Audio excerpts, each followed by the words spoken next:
Imagine अगर तुम 1000 साल तक जिंदा रहो और हर एक इंसान जिसे तुम प्यार करते हो तुमसे पहले मर जाए, तो पावर का असली मतलब क्या रह जाएगा?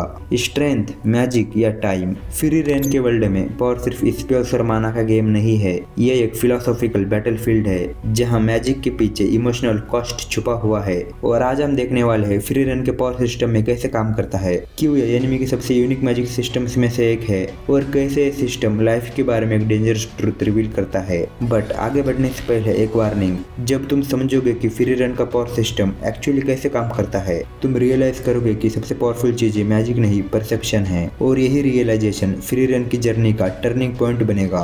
स्टोरी की शुरुआत होती है एक एल्फ मेज से, फ्री रेन जो डीमन किंग को डिफीट कर चुकी होती है। फॉर मोस्ट हीरोज ये विक्ट्री एंड होती, लेकिन फ्री रेन के लिए ये सिर्फ बिगिनिंग है, क्योंकि एल्फ्स के लिए 50 साल एक वीकेंड ट्रिप जैसा है। और यहीं से पावर सिस्टम का पहला लेयर रिवील होता है, time as power. Frieren का मैजिक सिर्फ स्पेल्स का कलेक्शन नहीं है, उसका रियल एडवांटेज है सेंचुरीज ऑफ एक्यूमुलेटेड एक्सपीरियंस। हर स्पेल जो वो जानती है एक मेमोरी है, हर टेक्निक एक लेसन। बट होल्ड ऑन, सोचो अगर फ्री रेन इंडिया में होती, उसके पास 1000 सालों का सिलेबस होता और फिर भी एग्जाम के एक दिन पहले रिवाइज करती, क्या मतलब स्टिल फेल हो जाती। पॉइंट ये है, नॉलेज नॉट इक्वल मास्टरी, और फ्री रेन की जर्नी इसी गैप को एक्सप्लोर करती है। फ्री रेन के वर्ल्ड में मैजिक स्ट्रक्चर है around mana control, spell visualization and efficiency. सबसे पहला पिलर माना। माना सिर्फ एनर्जी नहीं है, ये एक लैंग्वेज है जो रियलिटी को रीराइट किया जा सकता है, लेकिन माना का अमाउंट ही सब कुछ डिसाइड नहीं कर सकता। यहाँ एक साइकोलॉजिकल ट्विस्ट आता है, अगर एक मेज अपनी मानों को सरप्रेस कर सकता है, वो अपने एनिमीज को डिसीव कर सकता है। फ्री रेन की सिग्नेचर एबिलिटी है माना कंसीलमेंट, वो अपने ट्रू स्ट्रेंथ को हाइड करती है। इसका फिलोसॉफिकल इम्प्लीकेशन डेंजरस है रियल लाइफ में भी। जो लोग अपनी स्ट्रेंथ को क्वाइटली बिल्ड करते हैं वो ऑफन अंडर एस्टिमेट होते हैं, और अंडर एस्टिमेट होना एक स्ट्रेटेजिक वेपन बन सकता है। बट ये सिर्फ बिगिनिंग है, क्योंकि नेक्स्ट लेयर और भी टेरिफाइंग है। माना होना एक बात है, उसको यूज करना दूसरी। फ्री रेन के वर्ल्ड में मेजेस फेल होते हैं क्योंकि उनको विजुअलाइजेशन नहीं आता। स्पेल को कास्ट करने के लिए तुम्हें उसका आउटकम परफेक्टली इमेजिन करना पड़ता है। अगर इमेजिनेशन वीक हुई, स्पेल कोलैप्स कर जाता है। तो जरा सोचो, तुम्हारी इमेजिनेशन लिटरली तुम्हारी पावर लिमिट सेट कर सकती है। अगर फ्री रेन के वर्ल्ड में डेंजी, जीरा जैसे लेजेंड के एक्टर्स होते तो उनका पावर लिमिट सेट करता। फ्री रेन के लड़कियों के साथ क्या इमेजिन करना है।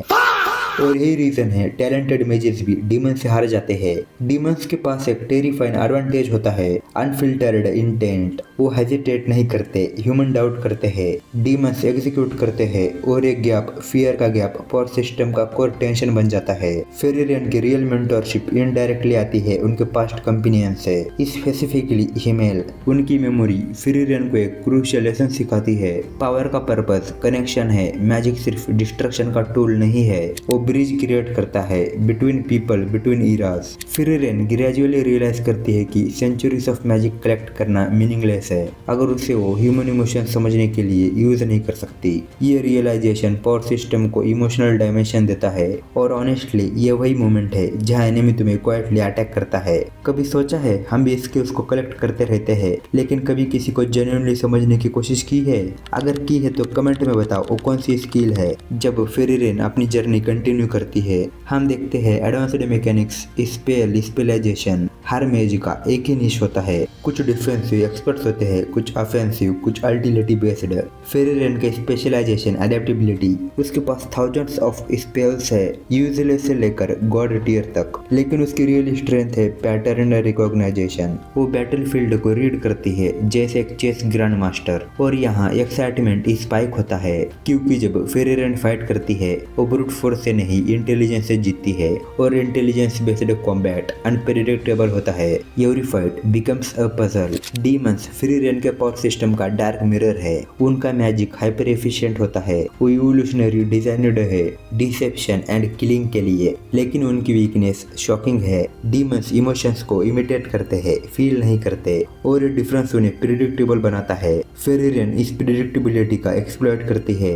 वो डीमंस को साइकोलॉजिकली ट्रैप करती है। यहाँ एक क्विक पैटर्न इंटरप्ट, मतलब बेसिकली डीमंस वो लोग हैं जो सिर्फ ग्रुप्स प्रोजेक्ट में मार्क्स के लिए काम करते हैं, लेकिन इस ह्यूमर के पीछे एक सीरियस आइडिया है, इमोशन भी पावर है। और फ्री रेन का सिस्टम ये प्रूव करता है कि जैसे जैसे जर्नी प्रोग्रेस करती है एक पैराडॉक्स इमर्ज होता है। The strongest mazes often fight the least. क्यों? क्योंकि उन्हें पता है कि real victory unnecessary conflict avoid करना है। फेरी रन का रेस्टोरेंट उसकी मैच्योरिटी शो करता है। वो हर प्रॉब्लम को स्पेल से सॉल्व करती है। कभी कभी पेशेंस भी अल्टीमेट मैजिक होता है। और ये पॉइंट अर्जेंट है। आज की भागदौड़ वर्ल्ड में हम इंस्टेंट सॉल्यूशंस चाहते हैं। फेरी रन का पावर सिस्टम विस्पर करता है, slow down depth over speed despite her immense power. Frieren एक हर्ष ट्रूथ फेस करती है, she can not rewind time. वो स्पेल्स मास्टर कर सकती है, डीमन से डिफीट कर सकती है, लेकिन लॉस्ट मोमेंट्स वापस नहीं ला सकती। ये एग्जिस्टेशनल लिमिटेशन पावर सिस्टम का इमोशनल क्लाइमैक्स है और यही फियर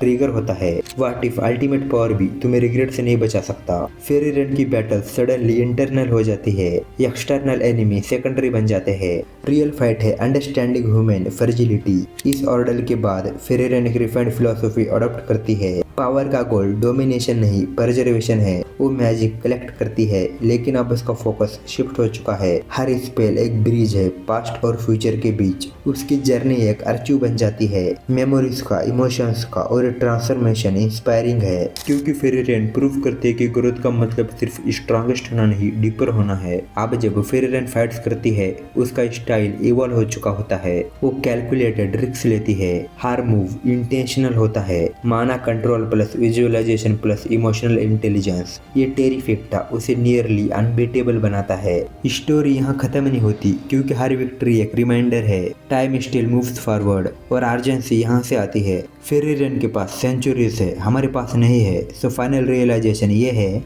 फेरी रन का पावर सिस्टम एक मेटाफर है। Mana represents potential, visualization represents belief, control represents discipline, and इन तीनों का बैलेंस ही ट्रू मास्टरी क्रिएट करता है। अगर एक भी मिसिंग है, सिस्टम कोलैप्स हो जाता है, एग्जैक्टली लाइक लाइफ। और शायद इसीलिए फेरी रन की स्टोरी इतनी रिस्टोनेट करती है। वो हमें सल्टी फॉर्म रिमाइंड करती है, पावर का सबसे प्योर फॉर्म अंडरस्टैंडिंग है। तो जब हम फेरी रन का पावर सिस्टम डिकोड करते हैं, हम सिर्फ एक एनिमी मैकेनिक नहीं समझ रहे, हम एक फिलॉसफी एक्सप्लोर कर रहे हैं कि रियल स्ट्रेंथ लाउड नहीं, वो क्वाइट होती है, पेशेंट होती है, ऑब्जर्वेंट होती है। और शायद इसीलिए फेरी रन जैसे कैरेक्टर्स टाइमलेस फील होते हैं। लेकिन अगर तुम्हें complex universes, hidden power structures decode करना पसंद है, तो नेक्स्ट वीडियो तुम मिस नहीं कर सकते। क्योंकि वहाँ हम देखते हैं एक और ब्रूटल लेयर्ड वर्ल्ड में, जहाँ पावर सिर्फ फिस्ट से मेजर होती है, लेकिन साइकोलॉजिकली सब डिसाइड करती है। एंड स्क्रीन पर क्लिक करो और जर्नी कंटिन्यू करो। ट्रस्ट में जो कनेक्शंस तुम वहाँ डिस्कवर करोगे, वो तुम्हारी एनिमी अंडरस्टैंडिंग को नेक्स्ट लेवल पर ले जाएंगे। एंड याद रखना, नॉलेज कलेक्ट करना ईजी है, एंड उसे अंडरस्टैंड करना वही रियल मैजिक है।